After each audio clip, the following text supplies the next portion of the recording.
Hey guys, welcome back. So today we're making a video that Jason really doesn't want to make and I'm reluctant to make, but there's just so much discussion going on the internet right now because of the Glock 44. I posted a video that was not a very favorable review of the firearm. 22 Plinkster did his video before I did. He too also had problems with certain types of ammunition. Those videos, among others, showing the guns working fine, videos showing them not working fine with certain types of ammunition, discussions around how you load the magazines being critical to the Glock 44's function, all the stuff that's going on right now on the discussion forums like Glock Talk and AR15.com made me want to come back out and revisit the Glock 44. And I'm going to revisit it because we already know the gun works well. This gun works well with things like mini mags, but mini mags are about $8 a box. If I'm going to spend that type of money, I'm just going to shoot 9mm. Most people, and I'm making an assumption here, buy 22s because they want to shoot affordably. They don't want to spend the money of a regular centerfire cartridge. They're trying to save money, get a lot of ammunition for their buck so they can go out and do a lot more trigger pulling. And that means bulk pack ammunition. Oftentimes that bulk pack ammunition will be 36 grain like these Remington Golden bullets or this Federal ammunition that we have here. Did bring out some prime 40 grains. I don't know if we'll get to shooting that or the Federal, but we wanted to talk about people talking about how, cruddy Remington ammunition is and how it's just nothing but failures to fire all the time and all this other stuff that's been discussed. Okay, so gun's clear. I just want to show you guys, I completely took the gun apart, completely cleaned it. It's nice and shiny, clean and, close to new. So it's perfectly cleaned up. It's glistening in oil. It's ready to go for this simple test. Now we've brought out, for comparison, a gun that's been discussed on the forums by myself and others, the Taurus TX-22. This one has the flat dark earth slide with the black frame, and this one holds 16 rounds in its polymer magazine. And the G44 holds 10 rounds in its polymer magazine. Several sources online, including a Glock rep in a Vickers video from SHOT Show 2020, said that they introduced the guns with the 10-round magazines because they haven't been able to produce a reliably functioning 15-round magazine, something that Taurus has already done with the TX-22. It holds 16 rounds, so 6 more rounds than the Glock. I will say that the loading tabs on the Glock magazine are much easier to use than the Taurus magazines, but the Taurus magazines have loading tabs as well. Now, the other discussion I've seen going on the internet is, where is it? How you load the Glock magazine. You have to load it a particular way to get the best functioning results. And so people have said, I watched the Glock video, and let's see if I can do it here. People are gonna say, oh, that's not a hard enough surface. Glock, in their video, has you put it on a firm surface, push it down just enough to seat the round in the magazine. If you pull the follower down too much, it can cause the rounds to mis-stack in the magazine, and that can cause failures to feed. This has been discussed on the forums, so I'm just pushing it down enough to get. Now, some guys have said don't use the assisted tabs at all, just push the rounds in, and that's how you're going to get the best and most reliable function. Now, keep in mind, Glock has advertised this gun as being legendary, having fired 141 different types of ammunition over the period of 3 years to the tune of over 1.2 million rounds. That's the marketing side of Glock, telling people that this is probably one of the most tested, most expensive in terms of R&D 22s ever produced. And when they say they've shot 141 different types of ammunition, presumably that means without failure. They didn't say, but anyway, definitely the marketing doesn't align with what I experienced with my Glock 44. We did check the manual, and the manual does say that the gun should work with most types of 22 ammunition, but it may not work with some types of 22, but it doesn't say don't use 36 grain, don't use 38 grain. It doesn't even talk about bullet weights. It just says some ammunition is more reliable than others. And I think most of us that have shot 22s long enough realize there's truth to that. So what we want to find out today is the Remington ammunition garbage, or will it work fine in the Taurus TX-22 and cause problems in the G44? I don't know. Let's find out. So I'm going to start off, have 5 magazines for each, but the Taurus does have 6 more rounds per magazine. I'm going to go ahead and load the gun. I'm going to slingshot it because some people are saying, oh, you have to load it that way. Using the slide release may cause problems, okay? So let's just find out.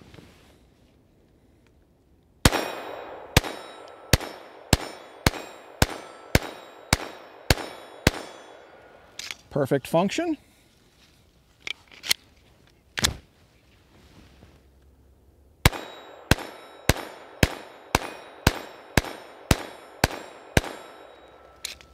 Perfect function.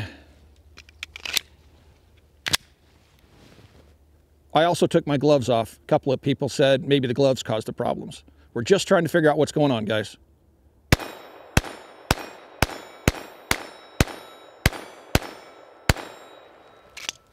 Okay. Oh, yeah.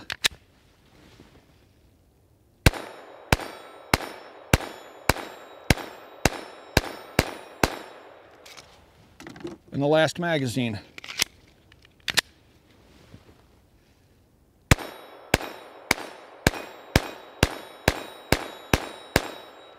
All right, perfect function with ammunition that we were having problems with in the first video. Now in that video, the gun was cleaned as well before we started filming, but we weren't paying attention to how we were loading the magazines, and we weren't slingshotting the slide. We were simply dropping it using the slide stop like I would normally use on my Glock 19. Okay, so has that cured the problems that we were having? Don't know. Let's see if the Taurus TX-22 with its 16-round magazine has any functional problems with the same ammunition.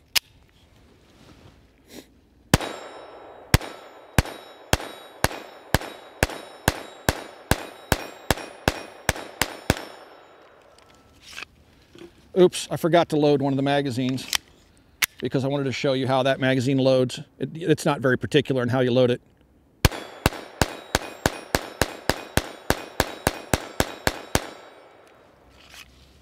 I'll load one up for you guys.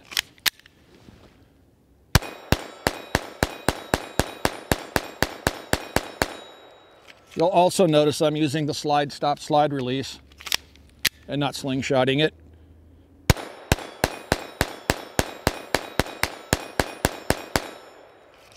All right, now let me load up one of the magazines for this gun.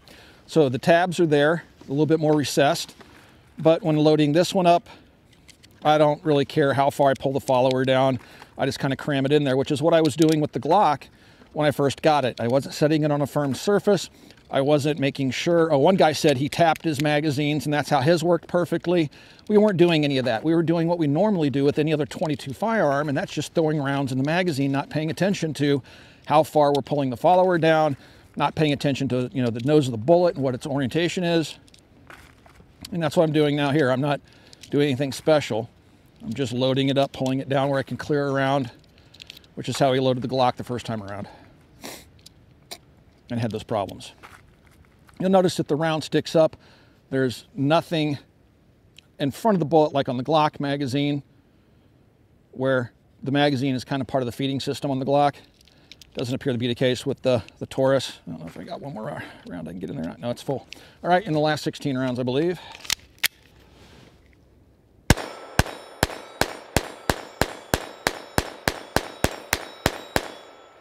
All right, so perfect function out of both, using the Remington ammunition that everybody was, not everybody, but people were calling absolute garbage online, and don't use that cheap junk in your gun. It's going to cause problems. We just fired 5 magazines out of each, and we had no problems. So there may be something to the tricks to loading the magazine to keep the G44 working. All right, so we stopped to reload the magazines, 5 magazines for each gun. Once again, we took very careful care in loading the G44 magazines, where we're pulling the follower down about halfway to clear around, and then we're using the force of the next round to push the follower down the rest of the way to push it in. So there's absolutely no chance of what's called rim lock that might have been causing the first round failures in my original video. And this is all based upon information of tricks and stuff that people have been discussing on the discussion forums that we're learning from that really aren't discussed in the owner's manual. All right, back to the Glock 44, and we are still using the Remington 36 grain ammunition. This time I'm going to drop the slide with the slide stop to see if that does induce a malfunction, if perhaps using the slingshot method the first time around remedied that problem, okay? And line those up, and here we go.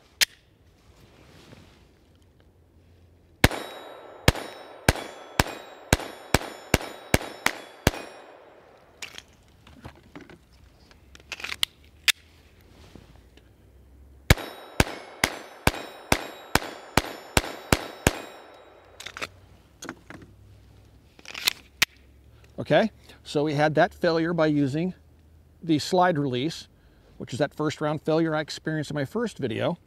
So let's go ahead.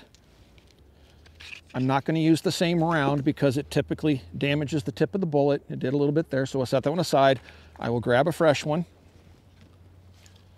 And you see how I'm just starting it with the follower, and then I'm pushing it down with my thumb. Okay. Try it again. Chambered that time.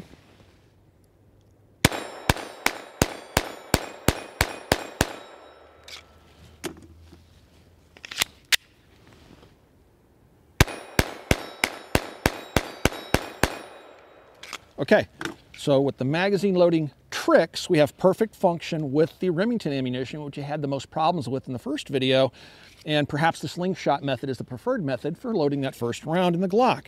Now we're going to move over to the Taurus, where we took absolutely no care in loading the magazine. We're just pulling the follower down and throwing ammunition in there, and we're using a slide stop. We're not slingshotting it.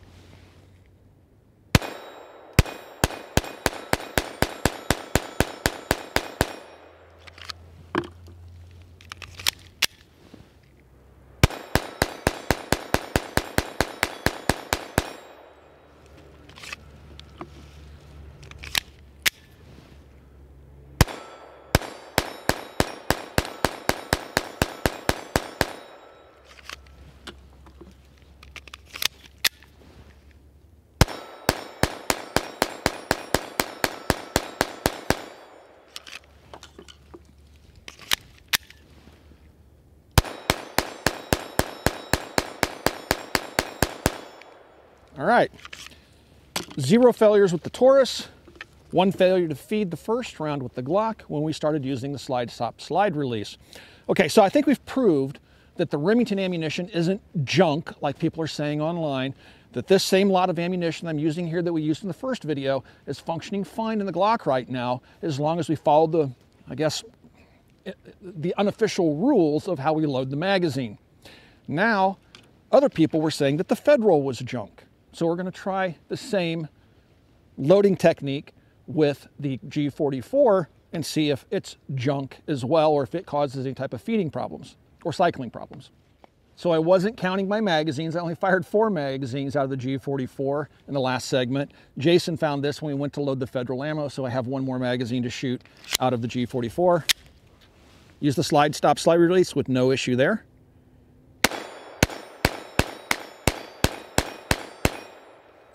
Okay, there. All 5 magazines with the Remington ammunition fired, and only that 1 problem with the first round feeding. Okay, now we're going to stop and load up the Federal ammunition. All right, so now we've switched over to the 36 grain bulk pack Federal, and we've carefully loaded the Glock magazines, and we've just thrown rounds into the Taurus magazine because I've never found that it was a picky eater. All right, so let's see, we'll go with the Glock first. Now there's something else I want to point out here. Clearly, we're firing 50 rounds every time we do this testing cycle out of the Glock, and we're firing 80 rounds out of the Taurus. So the Taurus, every time we do this, is firing 30 more rounds than the Glock is, just for the sake of informational purposes, okay? Now, because we may have had more problems with this in the last video, Jason seems to think this was the ammo we had the most problems with, I'm going to go ahead and slingshot the Glock because it seems that it likes that.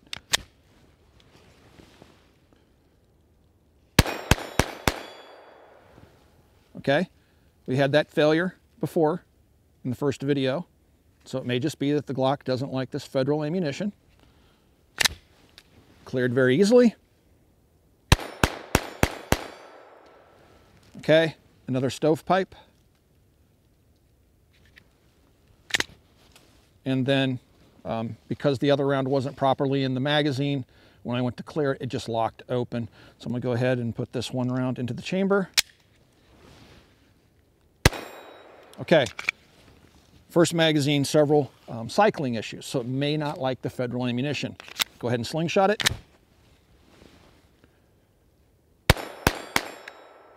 Okay, we had click, no bang. I guarantee you there's an empty case in there. Yep, didn't kick it out.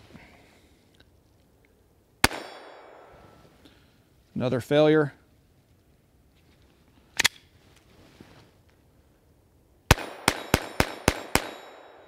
And then that one, and that was the last round.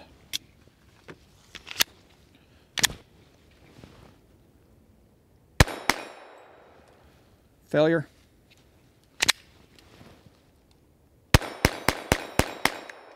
Click, no bang. Failed to extract and eject. And locked open that time.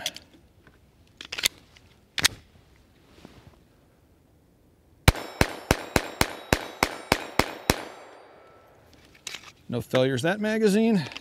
Oh. Stovepipe.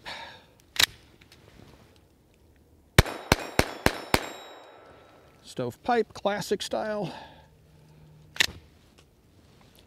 Slingshotting failure to feed. That's always a cool one. Looks like it tried to pick one round up. It flicked one out of the magazine. Let's see if I can safely get this round out. It looks like there is a round in there. And locked open. So we had nothing but problems with the federal out of the Glock 44. So are we going to have the same problems with the Taurus? We don't know until we try.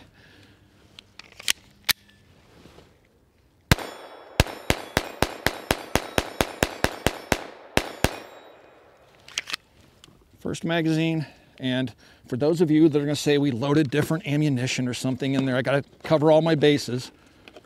Okay, federal ammunition, right? So, no, we didn't load different ammunition into the Taurus.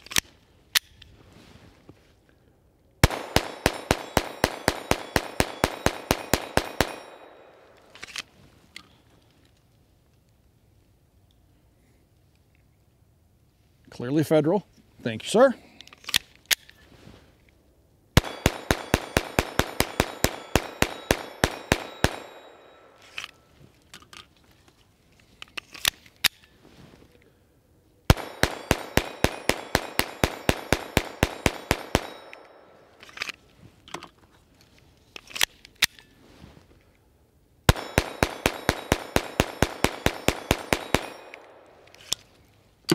All right, so clearly it's not federal being junk, it's the Glock 44 doesn't like the federal ammunition. So in conclusion, I think it's safe to say that the Glock 44 is a picky eater. I don't think that's unfair.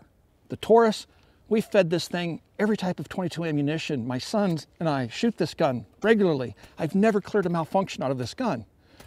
So if you shoot the right ammunition out of the G44, like the mini mags, we never have any problems. As a matter of fact, we only had first round failure to feed once with the Remington ammunition, once we loaded the magazines very carefully, using the Glock video on the Glock website as an example of how to load the magazines, and following some tips that other users on AR15.com and Glock Talk had given us in terms of how they were loading the magazines for the best results. So carefully load the magazines, picky on the ammunition. Doesn't care how you load the magazines, holds 6 more rounds, and it doesn't care how you load it, what it eats, it shoots everything so far. So you're talking about a gun here that has a retail price of about 450 bucks. You're talking about a gun here that's right around 250 bucks. So you might find these, as the price settles down into the high 3s, still this one's about mid 2s. So big price difference. Now there's another difference here as well. With the TX-22, for your money, you get a threaded barrel, There's a little end cap on there.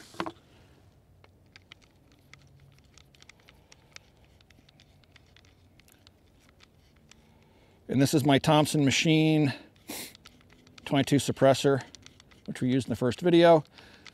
This barrel or this functionality would cost you an extra $200 or $194 for the barrel that I've ordered from Brownells but have yet to receive for my Glock. So by the time I get done with my Glock, I'm going to be into it over 600 bucks with the extra magazines and stuff, right around 650 bucks if I recall. And this one, you know, obviously is much less expensive and far less picky on what it eats. So in conclusion, I'm going to say that the Glock and its claims of legendary status isn't really all that legendary, because Taurus did figure out how to do a 16-round magazine that's perfectly reliable. I'm not taking any care in how I'm loading the magazine. I'm just loading the rounds as fast as I can and pulling the follower down far more distance than what would be a normal round, right? I'm just pulling it way down, dropping them in. I'm not setting it on a hard surface. I'm just slapping rounds in there. So the Glock doesn't represent a very good value in terms of price. It comes up short in the magazine capacity department. Concerns over reliability of 15 rounds. You know, Taurus obviously solved that problem already, and they went past 15. They actually went to 16, and I have a suppressor.